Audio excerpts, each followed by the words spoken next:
burqaabsanii eebotee akka rooba'oo lubbuun koo si malee jettee waan biraan anaaf ta'u nagaa koo kan koo Yesuus dhuunfaa koo nagaa koo kan koo Yesuus dhuunfaa koo nagaa koo kan koo Yesuus dhuunfaa koo nagaa koo kan koo Yesuus dhuunfaa koo.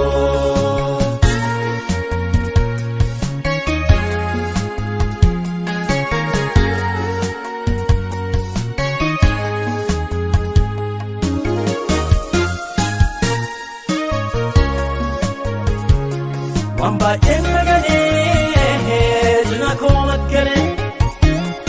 akkuma biteensa ture narraa galee hundumtuu sakkaa akka bukkaa ganna eebba nurraan gomnee gooftaa koo si malee maal qabna gaara keessa gaadaa baattate ulfaataa baakoo si malee rombee koo. Sira nagaan koo si malee ani maalan beekaa si malee nagaan koo si malee qabuma chuudhugaa si malee mambeeku gooftaa koo si malee ani maalan beekaa si malee nagaan koo si malee qabuma chuudhugaa si malee mambeeku gooftaa koo. Oromni burqaabsanii eebotee akka rooba'oo lubbuun koo